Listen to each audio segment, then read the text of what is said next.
오늘은 포스트 코로나 책의 저자이신 양석재 저자님을 초대했습니다. 네, 안녕하세요. 네. 네, 우리 양석재 저자님은 연합자산관리 주식회사에 근무하시는데 이 회사는 어떤 회사인가요? 연합자산관리, 유암코는 2009년도에 설립이 됐고요. 주주는 국내에 있는 9개 은행입니다. 그래서 9개 은행에서 회계 기준의 변경에 따라서 이제 부실채권 처리가 꼭 필요한 시점이 2009년도쯤이었는데, 그때 이제 9개 은행들이 출자를 해서 국내에서 1금융권에서 발생하고 있는 부실채권들을 처리하기 위해서 만든 그런 민간 배드뱅크라고 이해하시면 되겠습니다.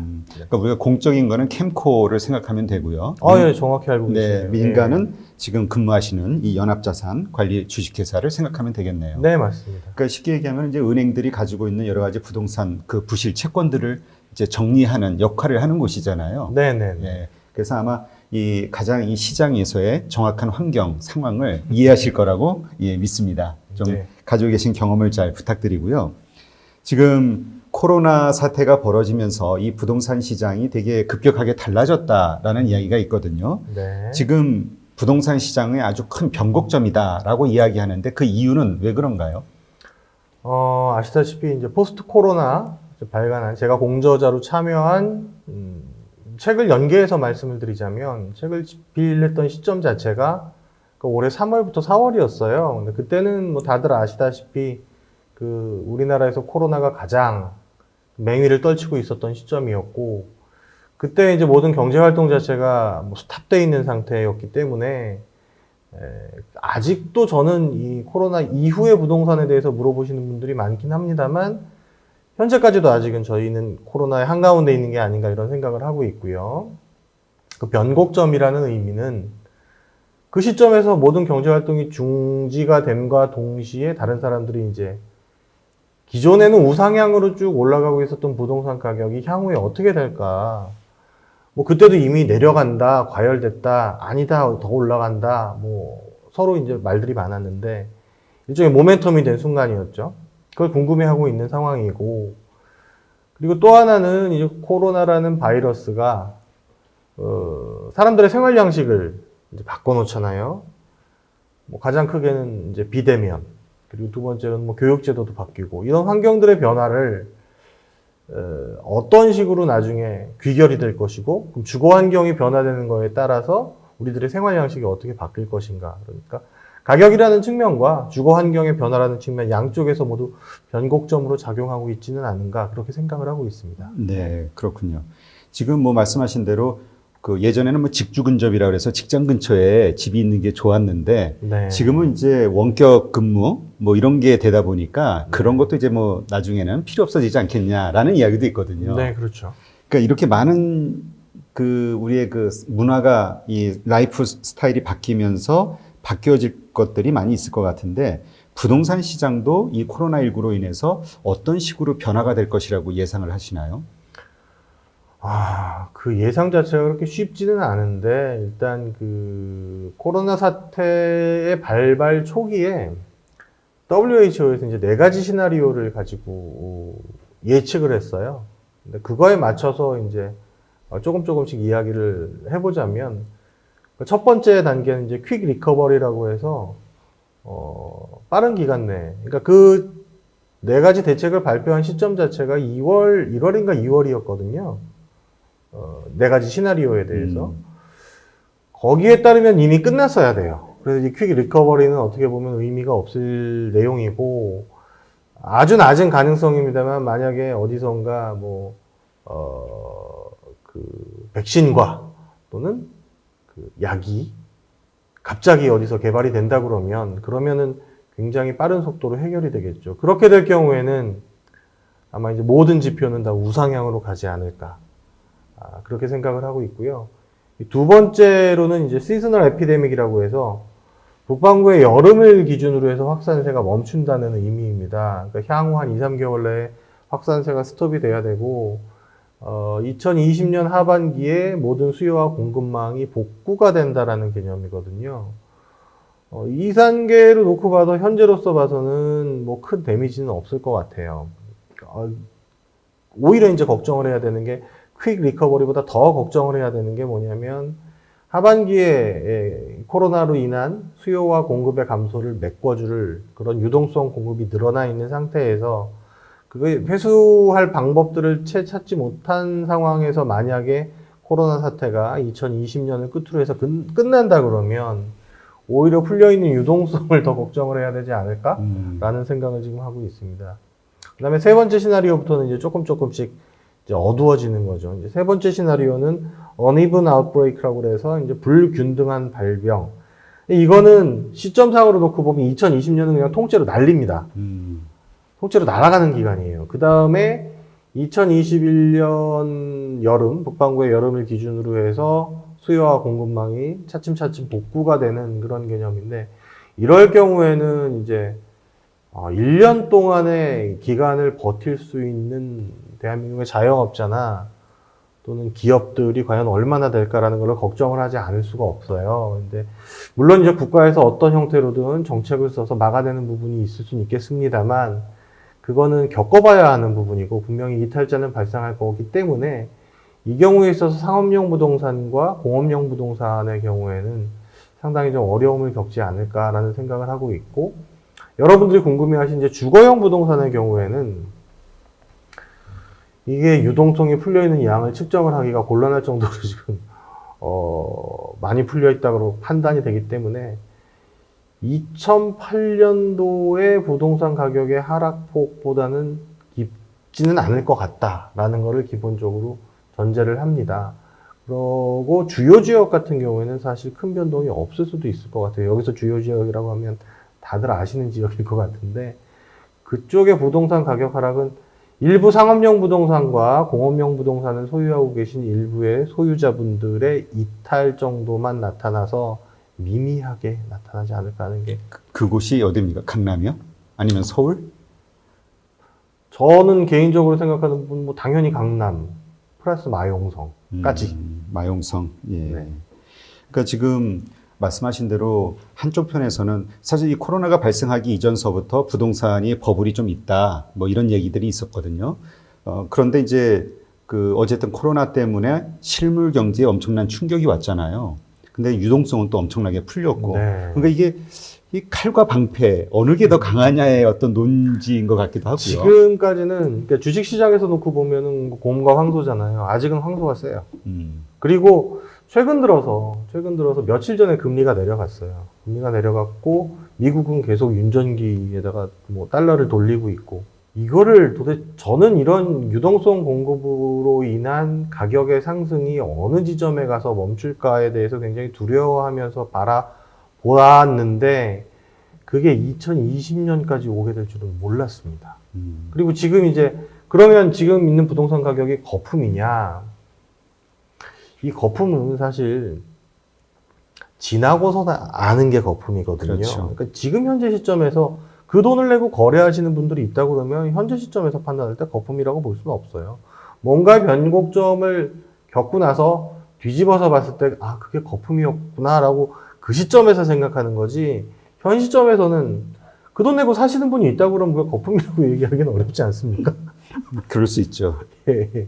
그거는 어떻게 생각하시나요? 이제 어떤 분들은 이런 생각을 하시는데, 뭐냐면 이제 실물 경제가 어렵다 보면 가게들이 지금 뭐 자영업을 하시는 분이 됐든 중소기업이 됐든 사실 지금 빚을 내 가지고 버티고 있는 상황이잖아요. 네네. 그럼 이제 자산을 정리해서 그걸 이제 좀 더 빚을 내서 이제 갚든가 더 버티든가 이런 것들이 길어지는 건데, 네. 그럼 가장 우리가 손쉽게 처리할 수 있는 게 이제 집이잖아요. 네. 그러니까 이런 것들로 인해서 부동산의 어떤 가격 하락이 큰 폭으로 있을 수 있다, 이런 얘기를 하시는데, 지금 현장에는 아직 뭐 그런 매물이 나오거나 그러진 않죠? 없습니다.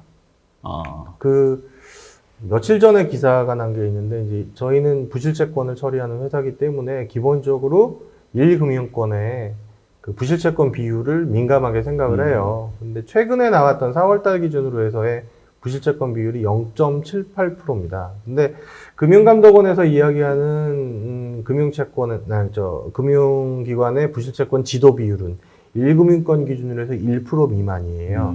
0.78이라는 숫자는 저는 솔직히 좀 놀랬습니다. 낮은 거죠? 낮은 거죠. 낮은 거죠. 그래서 야, 이게 뭔가 연체 유예 대책이 발동이 되어서 연체율이 낮아지고 있는 부분도 있을 거고, 그 다음에 이제 유동성을 풀어서 연체 비율이 낮아지고 있는 부분도 없지 않아 있을 거라고 생각을 합니다. 그러니까 현재로서 봐서는 저는 1월달, 2월달, 3월달, 4월달을 오면서 수출 경기도 4월달, 5월달이 뭐 전년 대비 20%씩 하락이 됐는데, 대한민국 호는 수출이 그렇죠. 제일 중요하거든요. 근데 그렇게 수출 물량이 줄었음에도 불구하고 주식이 2천을 찍고, 그 다음에 부실채권 비율이 0.78 정도로 유지되고 있다는 건 현재로서는 이거 스탠스를 바꿔야 되는 거 아닌가, 뭐 이런 생각까지도 하고 있어요. 현재 기준으로. 현재 기준으로. 네. 그러면 지금 4월 달은 이제 0.78%였는데 5월 달에 이게 급격히 더 높아진다거나 이럴 확률은 없나요? 지금 분위기가? 통상적으로 이제 연체율에 포함되는 산입 기준은, 그 부실채권으로 포함되는 산입 기준은 그 이자를 못 낸, 연체가 시작된 시점부터 3개월이 지나면 이제 부실채권으로 해서 매각이 되기 시작을 하거든요.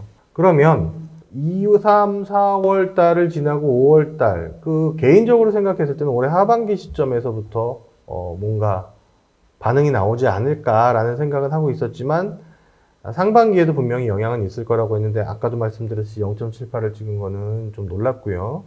이제 하반기에 부실채권 비율이 어느 정도가 될지는 좀 더 지켜보아야 되겠죠. 그러면 지금 말씀하신 거는 이제 1금융권의 부실채권 비율이잖아요. 네. 그럼 보통 통상적으로 1금융권이 중요한가요? 아니면 2금융권이나 뭐 3금융권이, 왜냐면 어려운 사람들은 2, 3에 가잖아요. 지표를 보기 나름인데, 네.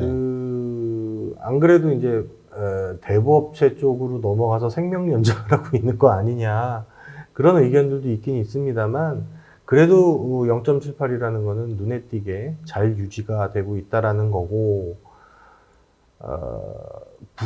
현장에서 봤을 때 갑자기 이제 도산 기업이 는다거나 자영업자가 굉장히 어려워한다거나 그런 비율이 눈에 띄게 늘진 않았어요, 몇 개월 사이에.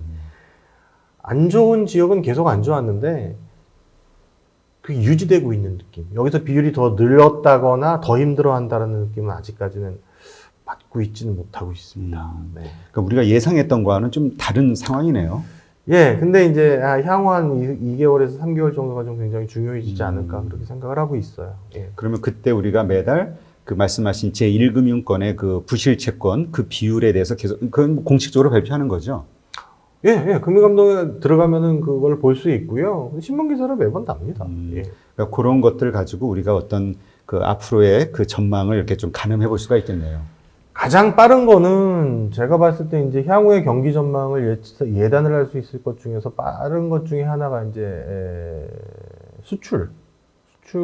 이게 왜 그러냐면 과거에는 수출조차도 이제 후행이라고 이야기를 했었어요. 그러니까 수출 물량은 이게 수출이 되는 시점 자체가 이미 계약을 체결을 하고 몇 개월 뒤에잖아요. 그러니까 후행지표라고 이야기를 많이들 했었는데, 현재로 봤을 때 대한민국 호가 2번의 위기를 겪었을 때 가장 먼저 나타났던 것 중에 하나는 수출의 감소였거든요. 수출의 감소로 인해서 경기 하락이 부동산 가격 하락, 이런 식으로 이어졌었는데, 4월달, 5월달에 수출 물량이 줄었음에도 불구하고 현재까지는 부동산 가격이 전혀 뭐 움직이지 않고 있다라는 거는 아직까지는 유동성의 힘이 아닌가라는 생각을 하고 있고, 또 눈에 띄게 봐야 될 거는 이 부실채권 비율하고 그 다음에 교통량. 교통량이라는 건 어떤? 경기와 직결되는 거는 교통량도 직결되는 부분 중에 그래요? 하나라고 생각이 되거든요. 그러니까 그런 것들을 보아주면은 피부로 더 느낄 수 있지 않을까. 교통량이라는 거는 어디 뭐 서울 아니면은 뭐 어디를 말씀하시는 건가요? 물동량이라고 이야기를 하는 게 맞을 수도 물동량. 있겠네요. 예. 그러니까 그것이 전달 혹은 뭐 그러니까 전월에 대비해서 뭐 아주 크게 하락이 된다든가 아니면 상승폭으로 전환이 됐다든가 이런 거에 따라서 이제 가늠을 해볼 수 있다. 지금 봐서는 상승폭으로 전환된 것도 아니고 하락으로 된 것도 아니고 현상 유지가 되고 있어요. 현상 유지요. 개인적으로 좀 놀랍습니다. 그러니까 원래는 실물 경제의 그 충격 예상하면 하락으로 아주 크게 내려가야 되잖아요. 네. 그러니까 어떤 이유인 건 간에 어쨌건 현재 이렇게 유지는 지금 하고 있는 상황. 어떻게 보면은 이거를 보면 자영업자분들은 좀 화가 나실 수도 있을 것 같아요. 그러니까 내가 저번 달에 매출을 얼만큼밖에 못 찍었는데 보통 40-50% 좀 줄었다고 하고. 예, 이렇게 이야기를 하실 수도 있을 텐데, 개개인 입장에서 봐서는 그럴 수 있는 건 충분히 이해합니다만, 거시적으로 봤을 때는 아직까지 그렇게 큰 데미지는 없다라고 생각이 됩니다. 그렇군요. 그러니까 하여튼 이 부실 채권으로 은행에서 이제 지금 근무하시는 회사로 넘어올 때요. 그거는 몇 개월 정도가 연체가 돼야지 부실 채권으로 인정이 돼서 이쪽으로 넘어오나요? 매각을 위해서. 기본적으로 3개월이고요. 3개월 지나면 이쪽으로 다 넘어와요? 다 넘어오는 건 아니고, 뭐, 은행도 이제 넘길 수 있는 채권과 그렇지 않고 조금 더 유예 또는 기다려줄 수 있는 채권들이 분명히 구분이 돼서 넘어옵니다. 그냥 무조건 이건 3개월 지났으니까 부실채권 회사로 팔자. 그래서 기계적으로 다 넘기는 건 아니고, 상황에 따라서 조금씩 은행에서도 심사 기능이 있으니까 그거를 결정을 해서 내보낸다라고.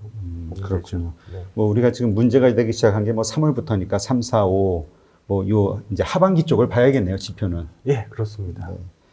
그런데 이제 아까 잠깐 말씀하셨듯이 제일 직접적으로 타격받는 게 자영업자들도 있고 뭐 작은 규모의 사업자들도 있고 하니까요. 이 상업용 부동산에 대한 문제. 얼마 전에 또 뉴스 보니까 위워크 같은 경우가 뭐 그 회사 존폐에 대한 이야기가 나올 정도로 어려워진 것 같고요. 네, 공유 경제가 어려워졌습니다. 네. 예. 그러니까 이 상업용 부동산에 대해서도 되게 걱정을 하시는 분들이 많거든요. 네. 이게 부동산 폭락의 시발점이 되지 않겠는가? 흔히 이제 일반인들이 얘기하기에 이제 부동산 폭락이라고 그러면은 대부분 생각하는 건 주거용 부동산의 폭락이에요. 상업용 부동산의 하락은 국지적으로는 이미 일어났었던 상황이었고요. 아까 이제 중간에 이야기를 하다가 중단이 됐습니다만, 네 가지 시나리오 중에 이제 세 번째 시나리오, 어니븐 아웃브레이크, 이 경우에는 2020년이 통째로 날아가고 2021년 이후 확산세가 감소된다. 라는 거에 대해서 자영업자와 공업용 부동산에 대해서 잠깐 이야기를 드렸지 않습니까? 이 경우서부터는 이제 자영업, 상업용 부동산들의 눈에 띄는 하락이 이제 본격적으로 나타날 것이고, 그리고 아까도 설명드렸습니다만 그것이 주거용 부동산으로 하락까지 이어질 것이냐는 그 상업용 부동산을 소유하고 계신 분들은 기업이 아니라 대부분 개개인이거든요. 그럴 경우엔 개개인이 주거용 시장에서 이탈하는 양태가 나타나긴 할 겁니다만 그렇게 대대적으로 나타날 거라고 생각하지는 않아요. 예. 그리고 이제 그렇게 돼서 주거용 부동산까지 이제 하락이 될 거라는 거는 네 번째 시나리오. 2020년이 통째로 날아감과 동시에 2021년 상반기까지 통째로 날아가고 2021년 하반기서부터야 확산세가 멈춘다. 근데 이렇게 되면 이제 사회 불안까지 야기될 우려가 있습니다. 그럼 그때까지 국민들을 어떤 식으로든 먹여 살리면서 끌고 나가야 되거든요. 지금 저희가 재난기본소득을 지출하니까 소비가 확 살잖아요. 물론 뭐 소고기만 사 먹었다는 등 뭐 그런 말들이 있습니다만 분명히 그게 하부 시장까지 연결된 거는 사실이에요. 그러면 이 1년 반에서 2년 동안의 기간 동안 버젯을 그 돈을 찍어서 국가를 운영할 수 있는 개개인이 빚을 지는 걸 막아주고 국가가 빚을 져서 경제활동을 계속 도모할 수 있는 나라가 몇 군데가 될 것이냐. 그런 나라들은 이제 이런 부동산 가격의 하락을 막을 수가 있겠죠.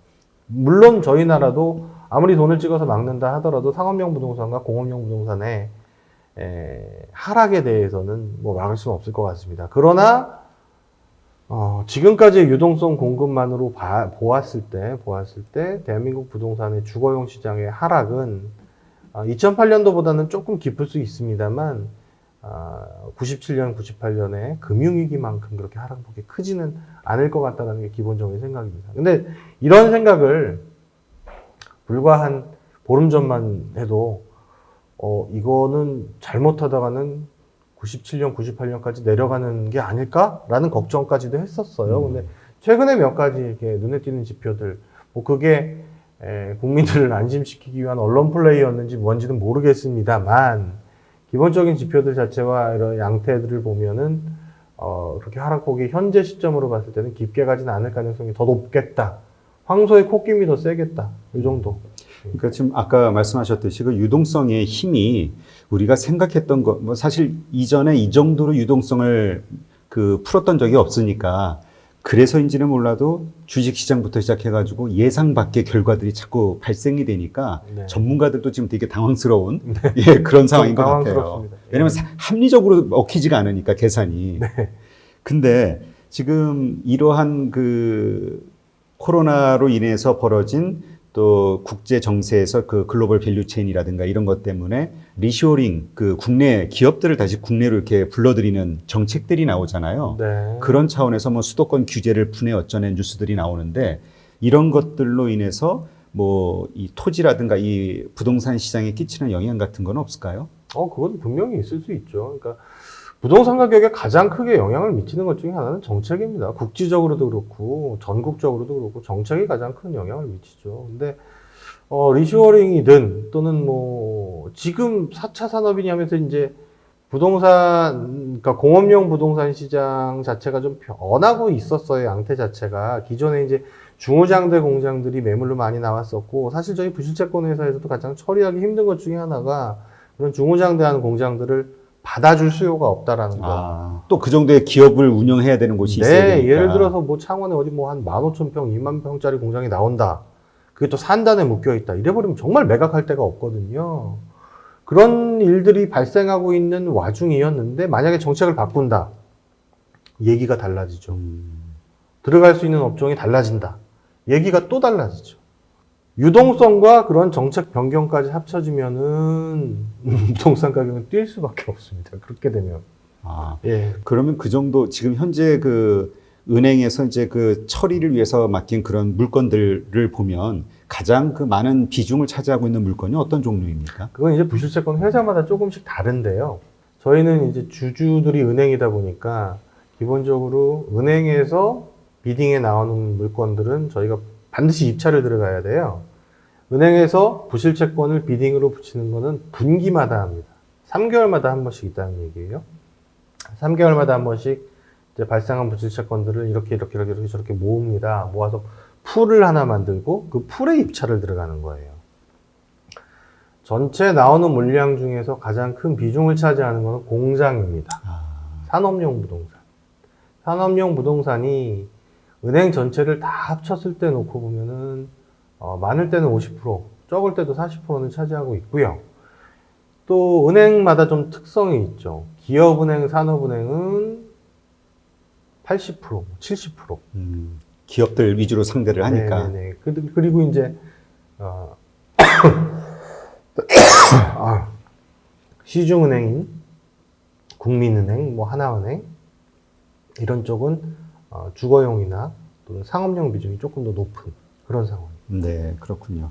그러니까 하여튼 현재로서는 아직 뭐 우리가 생각했던 것만큼 큰 그 어떤 그 뭐 연체라든가 아니면은 뭐 매물로 나온다든가 이런 상황은 아직 없는 걸로 우리가 이해를 하고 있으면 되겠네요. 네, 아직은 없는데 늘어날 개연성은 충분히 있다. 앞으로 어떻게 이게 전개가 되느냐. 앞으로 늘어날 개연성은 충분히 높다. 그렇게 봐야죠. 네, 알겠습니다.